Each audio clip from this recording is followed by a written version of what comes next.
যোগীঘোপাত সংবাদমেলা আয়োজন সদ্য কংগ্ৰেছ ত্যাগী ৰেজাউল কৰিম চৰকাৰৰ সংবাদমেলাত দেৱব্ৰত শইকীয়াক ক্ষুৰধাৰ সমালোচনা ৰেজাউল কৰিমৰ দেৱব্ৰত শইকীয়াক মুখ্যমন্ত্ৰীৰ এজেণ্ট আখ্যা ৰেজাউল কৰিম চৰকাৰৰ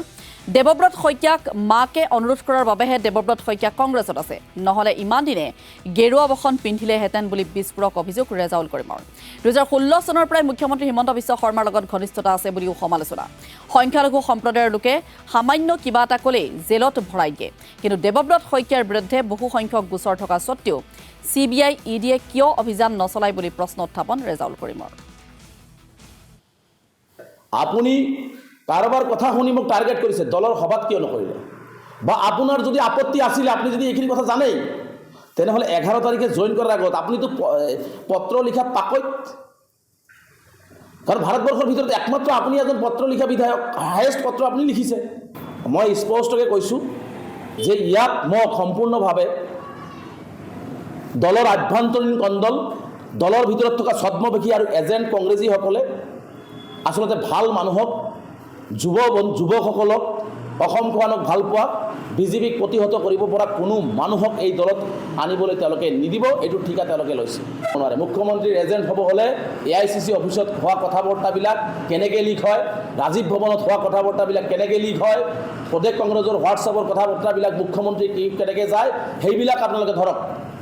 ইমান দিনে যিবিলাক কথা হৈছে ৰেজাউল কৰিম চৰকাৰটো 48 ঘণ্টাই আছিলে আৰু আপোনালোকৰ যি ধৰণৰ মনোবৃত্তি গৌৰৱ গগৈ ডাঙৰীয়াই হয়তো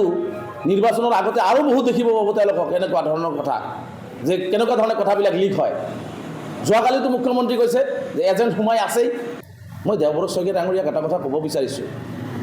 আপুনি জানো কোৱা নাই যে মোৰ মাকে কোৱাৰ কাৰণে মই বিজেপি দলত যোৱা নাই তাৰ মানে কি আপোনাৰ মন মানসিকতা সম্পূৰ্ণ শৰীৰটো বিজেপিৰ মাজতে আছে মই যিমান দূৰ খবৰ লৈছোঁ যে 2016 চনত অসমৰ মুখ্যমন্ত্ৰী হিমন্ত বিশ্ব শৰ্মা ডাঙৰীয়া প্ৰচাৰ সমিতিৰ দায়িত্বত আছিলে অসমত নাজিৰা সমষ্টিৰ নিৰ্বাচনত প্ৰচাৰ সভা